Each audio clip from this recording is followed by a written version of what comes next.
It's Monday, January 22nd. I'm your host, Sarah Beal. On today's show, we talked to Barnstable High School Science Coordinator Jen Karen. She will tell us all about the engineering program at Barnstable High School. Then we'll hear from Matt Cormier and Linda Willoughby from Cape Cod Community College about adult learners. And finally, we'll get a legislative update from State Rep Brandy Hunt. But first, let's get a look at today's top headlines. A joint subcommittee of the Town Council and School Committee has selected 3 candidates to move forward in the search to fill their seat recently vacated by former school committee member Margot Weber. The committee was chaired by Precinct 1 Town Councilor John Flores and included Town Council President Eric Steinhilber, Precinct 13 Town Councilor Jen Cullum, and School Committee Chair Chris Joyce. The 3 candidates are Suzanne Conley, Barbara Dunn, and Edith LeBron. They will be interviewed at the February 1st Town Council meeting, which will also serve as a joint meeting with the school committee. A vote will be taken that night to determine who will be appointed to fill the vacated seat. The town of Barnstable is currently accepting applications for artists and artisans interested in participating in the 2018 Hyannis High Arts Cultural District Artist Shanty Program. Artist shanties are located in the Hyannis High Arts Cultural District at Bismore Park, and new this season, 3 additional shanties along the Walkway to the Sea overlooking Azleton Park. Artists will be juried as applications are received, and applications are accepted on a rolling basis for the remaining spots for the 2018 season. Spots are filled based on need and availability. Applications can be found on www.artsbarnstable.com. Coming up next, Jen Karen, Barnstable High School Science Coordinator. Jen, thank you so much for joining us today. We're going to talk about something that's really interesting, and I'm excited to talk about this, the engineering program at Barnstable High School, which I didn't even know that they had. So that's pretty exciting. We are only in our 4th year of great. engineering at Barnstable High School. We started out a little slower. We had 3 sections of engineering, not 3 courses, 3 sections total. Right now we're up to 12 sections. We have 5 different courses being offered. Oh, that's great. We have 3 of our teachers, science department teachers, only teach engineering or robotics-based courses right now. Wow. So we've really grown over the last few years. Next year we continue to plan to expand. That's So amazing. It is amazing. Yeah, I know it's a big thing that I know that a lot of kids these days are interested in, because there's, technology is just such a huge thing in everybody's lives now. So I can see it being something that, the kids are really interested in learning more about. The technology and the job opportunities Yes. are huge in engineering. We had a number of students who are interested in going on and becoming engineers, all different types in the discipline. But we do have a lot of students who are really interested in the program and either technical jobs or going on and pursuing it as a 4-year program in college. That's awesome. It's fabulous. Yeah, it's very cool that you offer that at Barnstable High School, because I feel like, there's a little bit more being added every year. It's not just your basic, reading, writing, math. Some real career pathways Yes, that we're adding. Which is amazing, and I think that's such a great opportunity for the students. So part of the engineering program is Project Lead the Way. So what exactly is this? Project Lead the Way is a program that we were able to bring in this year. It's a brand new program at Barnstable High School through some grant funding, which has allowed us to buy some new computers and some new equipment that goes along with the program. It's a engineering pathway that's offered in multiple high schools across the country, that eventually these courses are able to be transferred to college credit if the students successfully complete them and complete all the phases of the program. Wow. Right now we have 4 sections of Introduction to Engineering Design, which is mostly geared right now for freshmen and sophomores. The students in this course, they develop understanding of engineering concepts. They do a lot of project-based activities, problem-solving learning. It's a fairly rigorous program, Yeah. which the kids that are interested in it, that do well in it, are generally kids who are really interested in a career in engineering.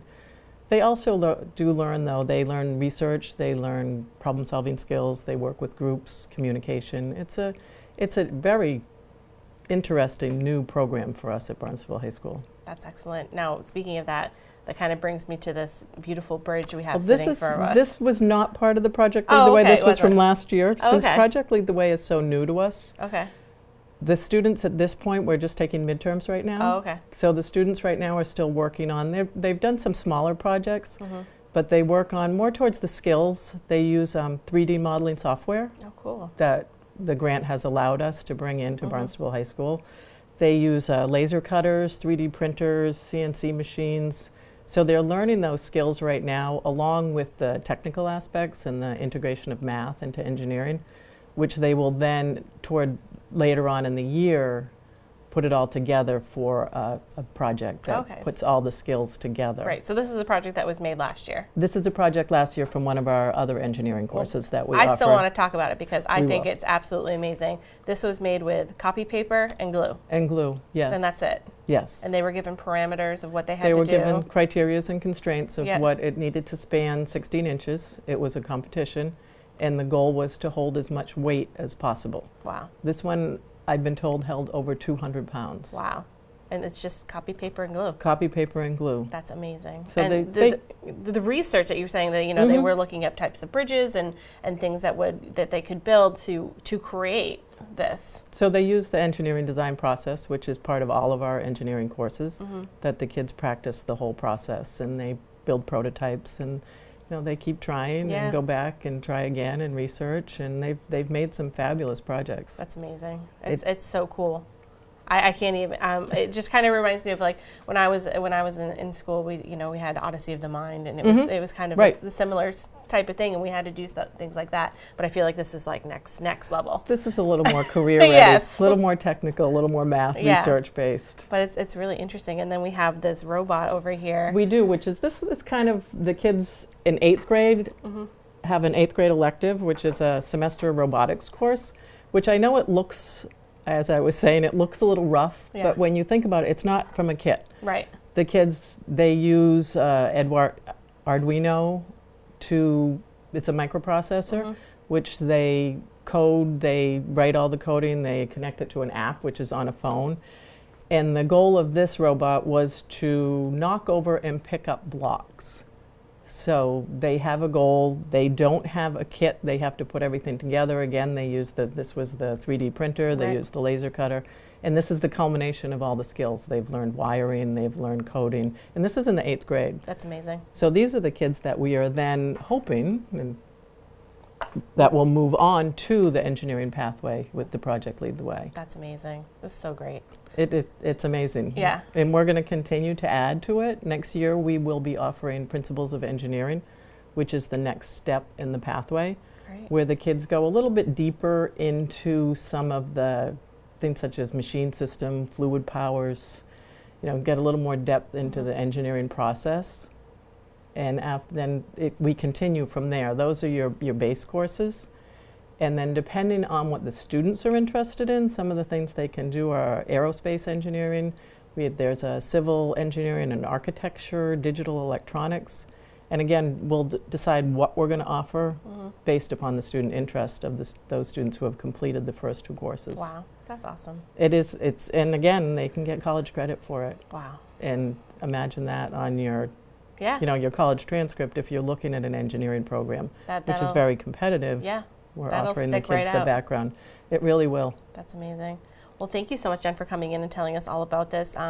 Parents or any students that are interested in this, they can just contact the Barnstable Public Schools directly and find out more. It's obviously going to be in the course book for when for next year. For next year, so keep your eye out for that if you think your child or your child is interested in something like this. We have many opportunities for pathways, whether they want the Project Lead the Way or if they're just interested in checking out some different engineering courses. We have a lot of different offerings. Great, thank you so much. Thank you. My guest today is Jen Karen.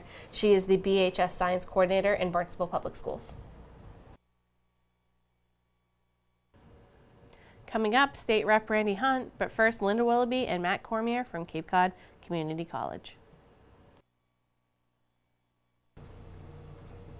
Matt and Linda, thank you so much for joining us today. We're going to talk about adult learner services at Cape Cod Community College. So I know this is a little bit of a loaded question, but what exactly is an adult learner?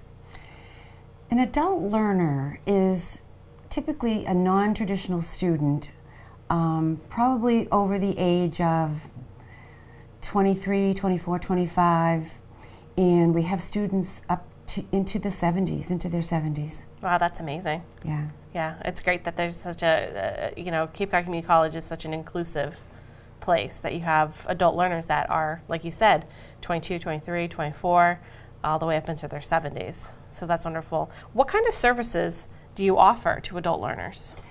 Well, the Adult Learner Services is part of our advising department, and we offer a longer appointment. We might sit with them for an hour as opposed to 20 or 25 minutes in the regular advising area. We offer them support. We offer them some career services when they're ready to do their resume, to do their cover letter. We keep calling them back. Support is mainly what we offer. I also do monthly in the winter and bi-monthly in the summer information session. This is at the beginning. If somebody calls and says, how do I get started? What do I do? I want to go back to school. I say, come to my information session, which is normally an hour and a half on a Wednesday night. And there they can learn the broad generalities of what the college offers and how to get started. And then if they want to talk about their specific needs and wants, I have them come for an appointment. Wonderful. And the adult learners can also use all the other services that we have at 4Cs. So just like any student at 4Cs, they can come and use our tutoring center, they can use the math center, the writing center, all places to get extra help. They have access to our career services. Really everything that our students, traditional age students have, the adult learners have the same access. Yeah, this is just an added, help to these adult learners, someone who maybe had started college at one point and decided to come back, or someone who's never been to college before. You provide that extra support that they might need to kind of navigate something they may not be 100% familiar with. Yes. And let me just mention this that is important. When we first started, there was a graduate student working with us. I was an intern doing my master's degree, and she was a graduate student doing her doctorate. And she did her thesis on whether or not students, particularly adult students, were more likely to succeed, that is, finish college, if they were supported. And of course, that's a logical answer that, yes, her thesis was proved that adults with support not only finish college, but finish college with a higher GPA than adults that are not supported. Wonderful. So I think out of that grew our program, and for us to focus on the needs that adults have. What are some of the needs, and what are some of the ways that you help the adult learners? I find they're very intimidated by what's going on around them. A lot of them have never been to college, or were in college when they were 18 and now they're 35. So they're nervous. I try to, pump them up and give them support and tell them you can succeed. Another need, a lot of them, believe it or not, in this day and age, they come not knowing, well, this is a stretch, but not knowing even how to turn on the computer, let alone, they might know how to do email, and that's all. How to do a document, how to do PowerPoint, which are things that they're going to have to do in their classes. So there's a need. Of course, there's always a need of money. And my colleague and I have developed a list of scholarships that they can apply for, mostly outside scholarships and mostly scholarships for women and men coming back to school as adults. Wonderful. So those would be the top three, I think. Technology, being nervous, and money. And just a few other things to hit on as well as transportation. Just in case people don't know, we do have a Cape Cod Regional Transit Authority bus stop on our campus, so it can make it easy for students to come and get to campus through the CCRTA. And then we also offer childcare on campus. We have a daycare on campus. It's called the Children's College, and it's a great resource for some people to use as well. That's wonderful. How exactly did the adult learning services begin at Cape Cod Community College? It began from what I understand, in the 90s. A woman named Dot Burrell and her colleague, Helen Galician, received a grant to start this program. And at the time when I came in the late 90s, as I said, as an intern, to help out, their program was a model for colleges all around the country, and they would travel to different colleges to show them what they had done. And it was a bigger program then. There was a room with where the students could hang out and get to know each other. And there was a food pantry, which we also have a food pantry now, but this food pantry was right in the room. There was a little bank where the students could borrow money if they needed it for gas and books and whatever. And they even had 2 classes, an English comp, actually 3, an English comp class, a psychology class, and a career, get to know yourself, what am I best suited to do when I get out of here class, that was blocked off, and only the adult learners could take the class. And the idea, again, behind this other woman who was doing her thesis on support, the idea of blocking off the classes was so that these women and men, there were a few men, could get to know each other and become friends. And that's exactly what happened, and they supported each other, they babysat for each other, they carpooled, and of course they graduated and succeeded in college. That's wonderful. So this was in the 90s, and that was a grant, and then gradually the grant money ran out, and then we applied for another grant and called ourselves Plus 50. And from there we had, at one point when I was involved, we had 4 people, but now we're down to 2, just 2 advisors. But we keep hanging on, and we keep bringing people in, and that's the important thing. That's wonderful. It sounds like such a great program and a great resource for students at 4Cs, which we all know that there's so many resources for students, but this is just an added one for those, adult learnhave Yeah. Is there a way that people can get in touch with you if they're interested in finding out more information? They can email me. I'll have to spell my name because it's hard to spell, but it's L. Willoughby, WILLOUG as in George, B as in boy, Y, at capecod.edu, or call the main number, 508-362-2131, extension 4354. Wonderful. Is there anything else you'd like to let our viewers know about before I let you go? If anybody would like to contact me, you're always available. I'm always available to be contacted. Yeah. My office number is 774-330-4466, and the main admissions office is 774-330-4311. Wonderful. Thank Yeah. you both so much for coming in and thank chatting you. with us about this. I know it's so important, and I really appreciate it. Thank you very much. Thank you. My Thank guests you. today were Matt Cormier and Linda Willoughby from Cape Cod Community College.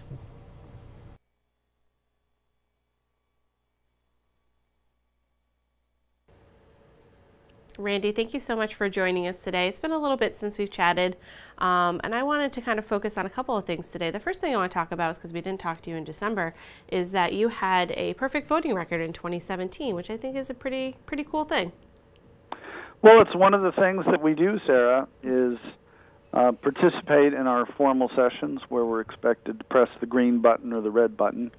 So quite a number of people do have perfect voting records for 2017. My lifetime voting record, meaning going back to 2011, is nearly perfect, but I missed 5 votes about 3 years ago on a Wednesday when I was a jury foreman for a case in Superior Court in Barnstable, which I thought I didn't think I'd be selected to the jury to start with, but I was selected, and I thought it was going to be over by Tuesday, and knowing that session was on Wednesday, but it wasn't, so I ended up having to miss those, but at least for a good reason. I was going to say, that's a pretty good excuse for missing 5 votes, as being on a jury. It's important that people... Better than dog eating your ballot. Right, exactly. It's performing your civic duty, as they say. Yes, that's what we all should be doing. Exactly. I'm very disappointed. Whenever I get pulled for jury duty, my group never gets called. I've never had to serve, and I want to. I really want to do it. Twice in Superior Court, and it was interesting both times, for sure. It's I think it's important. That's something that everyone should take part in. So, maybe I'll get called this year. We'll see. Right. I also wanted to talk about you're a member of quite a few committees. I'm going to let you say which committees they are because I will get it wrong. Yeah, I'm a member of 3 joint committees, and which doesn't include the official joint committee, which is also called the Committee on Marijuana. So not that one. But I am on the Telecommunications, Utilities, and Energy Committee. That's one committee that deals with those topics. I'm on the Healthcare Financing Committee, and I'm also on the Transportation Committee. And besides that, we have a few caucuses out there. The Harm Reduction Caucus I'm a member of. The Shoreline Towns Caucus I'm a member of. I'm also a member of a standing commission called the Criminal Justice Commission, where we talk a lot about things that are going to need to be addressed in the criminal justice system, which is one of the biggest topics that's on top of us right now, in that we have a House bill and a Senate bill for criminal justice reforms that is being looked at by a conference committee, and hopefully within a month or 6 weeks or so, we should have something that we can vote on. Yeah, that's been a huge topic of conversation. Now, I had State Senator Julian Sear a couple weeks back talking about that. It's a very big issue, and I know that's something that everybody's going to be paying close attention to. It is, and we're at the point where whatever comes out of that conference committee is going to be an up or down vote. So there's no more negotiating or amending the bill or anything like that. So what comes out of that committee either goes to the governor or goes back to the committee. My guess is that they won't bring something out unless they believe they have the votes to get it to pass. Interesting. Let's kind of talk about committee work and how that all kind of works, because we were kind of talking before we came on the air and about you know submitting bills and things like that, but the committee work is a little bit different. Yeah, you have these committee responsibilities, and generally speaking, the bigger committees usually put together some sort of omnibus bill that deals with their area. And for example, the Telecommunications, Utilities, and Energy last session put through a rather important bill that increases the amount of clean renewable energy that is going to be purchased by the distributors of electricity. And within that, there were probably at least 5 or 10 standalone bills that got absorbed into the bigger bill. Wording got changed, and finally the ultimate bill came out, and we passed that, and the governor signed it. So a lot of what you do is actually working with the committee chairs and the committee staff, especially if you have one of those bills that gets absorbed into one of these omnibus bills. And I have one, for example, this session where it would get people to treatment quicker if they are incarcerated and are having mental health crises. Right now it takes sometimes a day or 2 or 3, and that's a real problem with somebody who's having a mental health crisis. So that bill is being pulled in by the Mental Health Committee as part of a number of changes they would like to see in the entire mental health scope for this year. Although I'm not on that committee, I'm working very closely with the staff and the committee chairman to get that in there and make sure that we have that change when we finally vote on this omnibus bill. So there's a lot that goes into it. You participate in ways that is not visible to the general public. And if somebody is using one of these bill tracking softwares to find out how many bills you filed and how many got passed that still, have your name on it, most of the legislators would come up with big fat zeros because those bills usually get taken over by a committee, they get changed, they get put into these omnibus bills, they may be amended to the budget, all kinds of ways for something to get passed and kind of escape the database that tries to track a bill that somebody creates and then gets all the way through the process. You're not, like you said, with these bill trackers, you're not really getting the whole picture. There's a lot more work that goes into it, and you guys up in the House are doing a really wonderful job of working hard and doing everything that you can for your constituents. And I know that I appreciate it, and I know our viewers do too. Is there anything else you'd like to chat about before I let you go today? Well, I'm looking forward to a very busy rest of the session. This criminal justice reform bill is one of the biggest ones out there, but as far as health care reform goes, and I'm on that health care financing committee, we have a lot in front of us also because, unfortunately, the cost of health care is not only affecting individuals in the state, and we all see that, but it's also blowing a hole in the state budget to the tune of multiple hundreds of millions of dollars. So some of the work that we're doing in the healthcare financing committee is trying to figure out how to close those gaps. So it's going to be busy, and I look forward to it, and I will share what happens with you as we go. I really appreciate it, Randy. Thank you so much for joining us today, and I look forward to chatting with you again next month. Thank you, Sarah. Have a great day. I look forward to it, too. Okay, Bye-bye. bye. My guest today is Randy Hunt. He's the state rep in the 5th Barnstable District. Now it's time for Barnstable Today's community calendar. The Sturgis Library will be hosting an evening of great poetry and music to mark the 50th anniversary of the Tet Offensive of the Vietnam War tomorrow, January 23rd at 6 p.m. This free poetry and music event will feature a trio of exceptional poets, Doug Anderson, Howie Fairstein, and Eric Wazilski. There will also be music by Black Widow Trio, who will perform the world premiere of John Best's composition based on the poem of the war by Mark Twain, with narration by poet and poetry organizer Neil Silberblatt. Admission is free. Registration is appreciated but not required. You can register by calling the Sturgis Library at 508-362-6636. Let's take a look at this week's board, committee, and commission schedule.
Thank you for joining us today. We'll be back tomorrow with an all-new show.